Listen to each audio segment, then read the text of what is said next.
अप्रैल के बाद वो महीने स्टार्ट हो जाएंगे। भारत के अंदर देख रहा हूँ मैं, कई जगह से देख रहा हूँ जहाँ पुल टूटते देख रहा हूँ, बहुत सारी प्रॉब्लम्स आ रही हैं। आप सुनेंगे न्यूज में कि 2 जगह पर ट्रेनें आपस में टकरा जाएंगी, पटड़ी से उतर जाएंगी।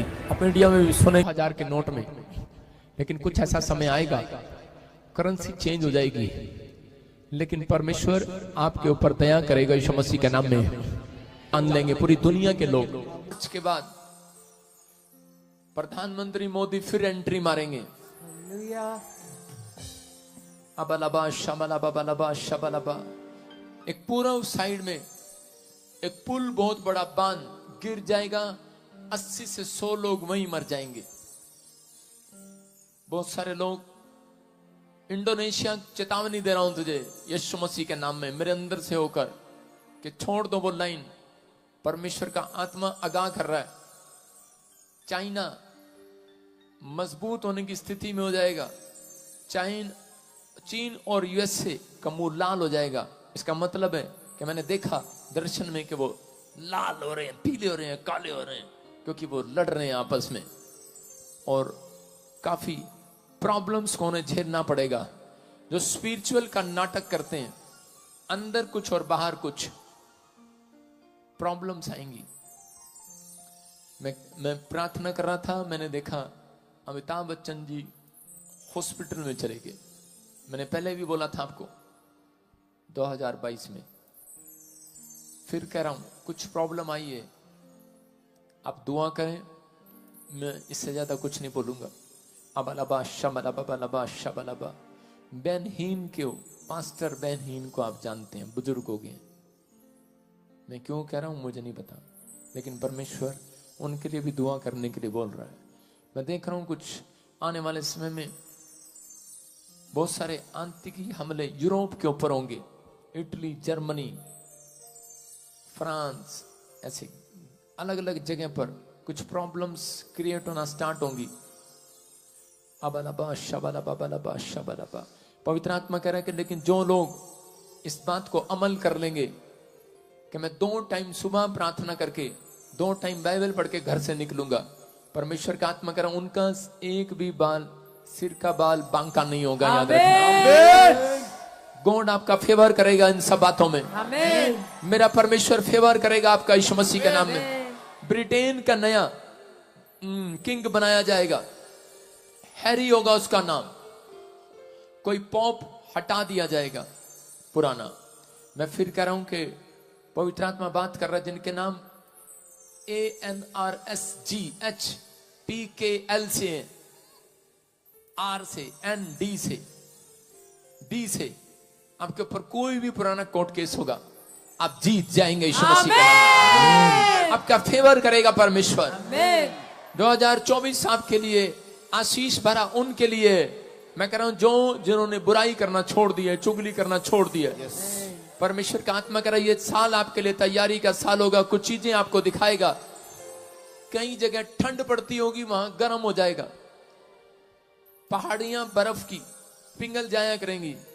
आप कहेंगे यहां तो ठंड थी, कुल्लू मनाली हम ठंड मनाने गए थे, वहां गर्मी लग रही है। आपको मौसम के क्लाइमेट चेंज होते नजर आएंगे।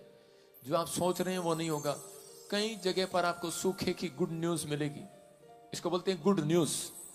जिन लोगों ने पानी को वेस्ट किया है, पानी की कदर नहीं किया, वो लोग देखेंगे पानी की प्रॉब्लम को, किल्लत को। अबलबा शबलबा। पवित्र आत्मा कहता है कि कुछ देश, ऑल ऑफ यू, सबको जय मसीह की। मेरे भाइयों, मेरी बहनों और मेरे फ्रेंड्स, मैं आज आप सबके लिए एक ऐसा वचन लेके आऊं जिसकी वजह से आप लोग अनंत जीवन और उद्धार तो पा ही सकते हैं, साथ साथ आप एक जीवन में लीडर भी बन सकते हैं और आप उसके साथ साथ अपने जीवन में सारी सफलता भी पा सकते हैं। और वही वचन आपके जीवन में आपको बहुत ऊपर भी लेके जाएगा। अगर इस वचन को आपको सुनना है तो परमेश्वर की इस बात को और इस वचन को गंभीरता से ले और इस वचन पे काम भी करें।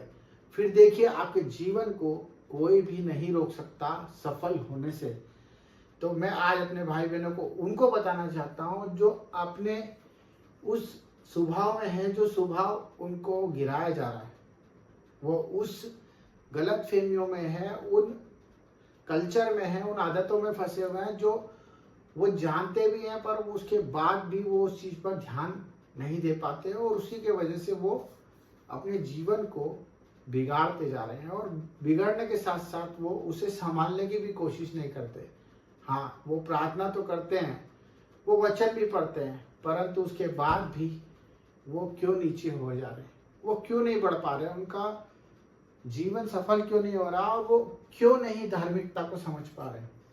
इन विषयों के लिए मैं आपको एक चीज बताना चाहता हूँ मेरे भाई बहनों, कि जो मसीह में आया है, जो चुना हुआ है, अगर उसका उद्धार नहीं हुआ तो वो किस तरह का मसीह कहलाएगा, वो कैसा मसीह कहलाएगा। कि अगर वो दुखों में है, वो सिर्फ अपने बारे में सोचता रहता है, वो रोता रहता है, वो सोचता है कि मैं और मेरा कब तक, वो मेरी जिंदगी, मेरा ये और मेरा घर और मेरा बाहर, वो परमेश्वर को जानता तो है परंतु परमेश्वर के वचन पे नहीं चल पा रहा।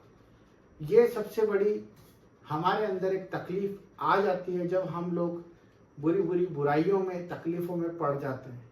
और इसका एक ही वचन परमेश्वर ने हमें दिया है, अगर हम इस पे नियंत्रण से, एक नियम अनुसार अगर हम उस पर ध्यान देंगे तो हम परमेश्वर के उस वचन के साथ साथ अपनी जिंदगी को भी अच्छा देख पाएंगे और बुराइयों से बच जाएंगे। क्योंकि संघर्ष आपका बढ़ रहा है, क्योंकि परमेश्वर का वचन कहता है कि उन्होंने हमारा बोझ ले लिया है, और उन्होंने अपना बोझ दे दिया जो कि हल्का है, क्योंकि वो निष्पाप थे और हमने पाप किए, परंतु परमेश्वर ने हमारे पापों की सजा क्रूस पर दी है, जान दे दी। हम कुछ नहीं दे सकते, उन्होंने जान दे दी।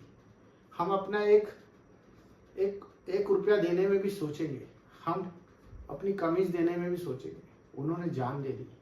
अगर इस बात पर आप विश्वास करते हैं कि उन्होंने हमारे लिए जान दी और उस चीज पे आप डरेंगे, सहमे रहेंगे कि परमेश्वर ने हमारे लिए दुख उठाया और हम किस तरह से उस चीज को भूल जाएं।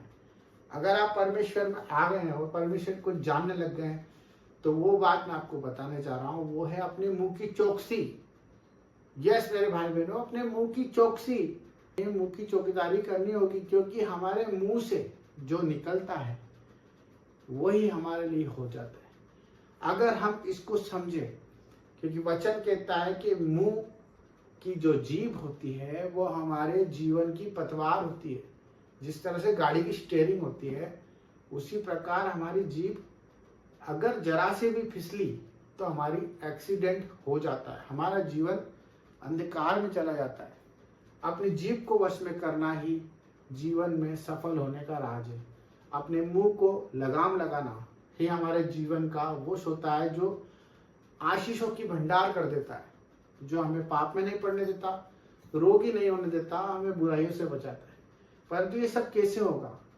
ये सब जब होगा जब हम अच्छी शिक्षा में रहेंगे, सच्ची शिक्षा में रहेंगे, परमेश्वर के वचन को सुनने वाले बनेंगे और वही वचन को बोलने वाले बनेंगे। अगर हम परमेश्वर के वचन को सुनेंगे और बोलेंगे तो हमारे मन में वही चलेगा, परंतु हम दुनियावी संगति में रहेंगे, दुनिया में घुसे रहेंगे, तो हम वही बात करेंगे जो दुनिया करती है। हमें लोगों के साथ रहना है, परंतु परमेश्वर की सुनना है। जिस तरह से यीशु मसीह दर बदर रहा, हमारे लिए फिरता रहा, और उसने सिर्फ वही कहा जो परमेश्वर ने उसे कहा था। जो पिता की आज्ञा थी वो पुत्र ने निभाई, और उस आज्ञा पे चल के उसने उद्धार के लिए हमें चुना। और वो चीज आज हमारे लिए भी हर प्रकार से उपयोगी है। तो हमें सिर्फ अपनी जीभ को वश में करना आना चाहिए। हमें वही बोलना है जो हमारा सत्य हो, जिससे लोगों का बुरा ना हो, जिससे लोगों का नुकसान ना हो। अपने पड़ोसी के लिए भी प्रेम करें, अपने सताने वालों के लिए भी दुआ करें, और अपने दुख देने वालों के लिए भी प्रार्थना करें, क्योंकि यही परमेश्वर का जीवन है और यही हमारा जीवन है। अपनी जीभ को कंट्रोल कर लें। जय मसीह की आमीन।